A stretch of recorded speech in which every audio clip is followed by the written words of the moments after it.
সকালে ঘুম থেকে উঠে অনেক খিদে লেগেছে, তাই রুটি দিয়ে ডিম দিয়ে এটা কি বানাইলাম চলুন দেখে আসি, যা খেতে অসাম। তাহলে চলুন ভিডিওটি শুরু করা যাক। তো সকালে ঘুম থেকে উঠে ছোট ভাইকে টাকা দিলাম, সে টাকা নিয়ে দোকান থেকে রুটি ডিম নিয়ে আসলো। ডিম নিয়ে আসার পরে সবকিছু নিয়ে আসার পরে এবার রুটি মাঝখান দিয়ে কেটে নিল। রুটি মাঝখান দিয়ে কেটে নিলাম, নেওয়ার পরে এখন পেঁয়াজ মরিচ এগুলো দিয়ে ভাজতে হবে।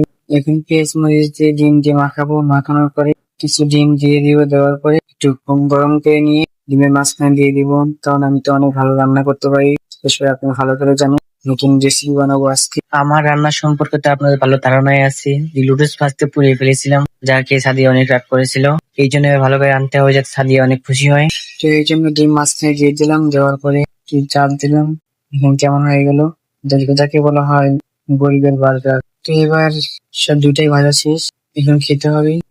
ভাবলাম মাঝখান দিয়ে কেটে নি, কিন্তু আমি তো কাটতে পারলাম না। দেখেন আমার ছোট ভাই কিভাবে কাটতেছে, আমি তো এটা কাটতে পারলাম না। দেখেন আমার ছোট ভাই কি সুন্দর কাটছে, তাই ছোট ভাই পাওয়ার, দিস ইজ ছোট ভাই। তো আজকের ভিডিও এই পর্যন্তই। ভিডিওটি কেমন লাগলো অবশ্যই কমেন্টে বলে যাবেন, আর ভিডিওটি ভালো লাগলে অবশ্যই সাবস্ক্রাইব করে দিবেন। আর আমি তো সব ভিডিওর শেষে একটা কথা বলি, নামাজ পড়বেন, কখনো নামাজ বাদ দিবেন।